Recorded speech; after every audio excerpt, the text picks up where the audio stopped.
ولا تقتلوا أولادكم خشية إملاق نحن نرزقهم وإياكم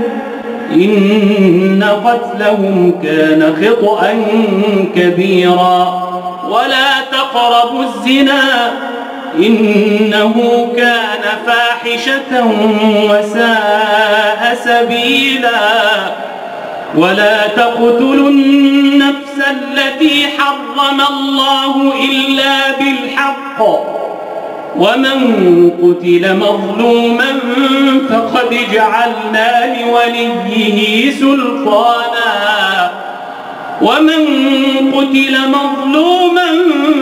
فقد جعلنا لوليه سلطانا فلا يسرف في القتل إنه كان منصورا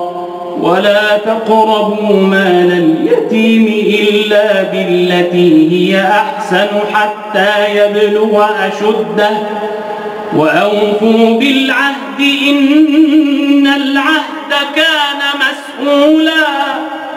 وأوفوا الكيل إذا كلتم وزنوا بالقسطاس المستقيم ذلك خير وأحسن تأويلا ولا تقف ما ليس لك به علم إن السمع والبصر والفؤاد كل أولئك كان عنه مسؤولا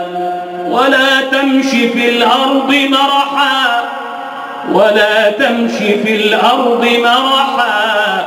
إنك لن تخرق الأرض ولن تبلغ الجبال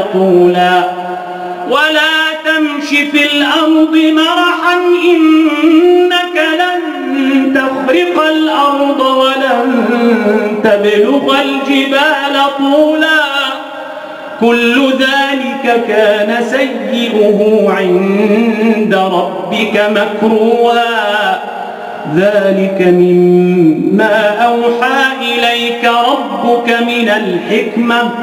ولا تجعل مع الله إلها آخر فتلقى في جهنم ملوما